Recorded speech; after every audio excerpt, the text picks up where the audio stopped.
আমার জীবনে আমি অনেক পাপ করছি, কিন্তু কখনো টাকা পয়সা, রূপ বা নিজের অবস্থান নিয়ে অহংকার করি নাই। বারবার পিছনে তাকিয়ে বাঘের শিকার হয় হরিণ। আত্মবিশ্বাস না থাকলে সফলতা অর্জন করতে পারবে না কোনোদিন।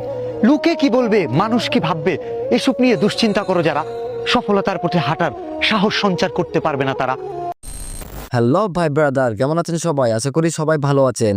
ভালো না থাকলে পুরো ভিডিওটি দেখুন, আপনার অবশ্যই ভালো লাগবে। আর ভালো লাগলে চ্যানেলটি সাবস্ক্রাইব করে পাশে থাকুন। আজকের ভিডিও টাইটেল আর থাম্বনেল দেখে তো আশা করি বুঝতে পেরেছেন আজকের ভিডিওর টপিক কি। আজকের ভিডিওর টপিক হলো ওমর আর থটস অফ বিলালের টিকটক কন্টেন্ট। अच्छा তারা প্রতিদিন টিকটকে কি ভিডিও আপলোড করে আজকের ভিডিওতে তা দেখাতে চলেছি। ठीक है। সো আজাইরা কথা বাদ দিয়ে ভিডিও শুরু করা যাক। সবার প্রথমে দেখব থটস অফ বিল্লালের ভিডিও। সে ছন্দে ছন্দে কি কি ভিডিও বানায় দেখুন। ভালোবাসার এই আলো জ্বালাতে পেরেছে কজন, বেশিরভাগই তো হৃদয় ভাঙার গর্জন। পারবো কিনা জানি না, তবে স্বপ্ন আমার একটাই, আমি তোমার আফসোসের কারণ হতে চাই। ভাইয়ে ভাইয়ে মিল নাই, দূর সম্পর্কের মানুষরাই যদি হয় আপন, শেষ বিদায়ে কেউ থাকবে না, তোমার নিজের ভাই করবে তোমায় দাফন। বিয়ের আগে ভালোই ছিল ভাইয়ে ভাইয়ের সম্পর্ক, স্নেহ সম্মান বিসর্জন দিয়ে সবাই করছে তর্ক। বাপের হোটেলে খাচ্ছে আর অনলাইনে খেলছে গেম, পড়ালেখার বয়সে খুঁজে বেড়াচ্ছে জনপ্রিয়তা আর ফেম। বয়স বাড়লেও বুদ্ধি বাড়ছে না, করছে সময়ের অপচয়। এভাবে চলতে থাকলে জীবনে হবে সুনিশ্চিত পরাজয়।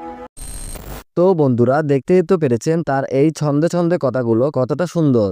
সত্যি বলতে তার ভিডিওগুলো অনেক ভালো লাগে। সে ছন্দে ছন্দে অনেক শিক্ষণীয় কথা বলে। আপনাদেরও যদি থটস অফ বিল্লালের ভিডিওগুলো ভালো লাগে কমেন্ট করে অবশ্যই জানাবেন। যাই হোক বন্ধুরা, আমরা এখন দেখব ওমরের টিকটকে আপলোড করা ভিডিওগুলো। সত্যি বলতে বন্ধু বান্ধব হইলো কুকুরের বাচ্চার মতো, হওয়ার সময় অনেকগুলো হয়, কিন্তু শেষ পর্যন্ত দুই একটাই টিকে। একটা জিনিস খেয়াল করছেন কিনা জানি না, এখন কিন্তু আর আগের মতো প্রতি শুক্রবারেই মসজিদে জিলাপি দেয় না। আমাদের অবর্তমানেই আমাদের নামে সমালোচনা করে। এমন না যে তারা আমাদের শত্রু, তারা হলো আমাদের বন্ধু নামক ভাই। দিন শেষে আমরা এক প্লেটেই ভাত খাই।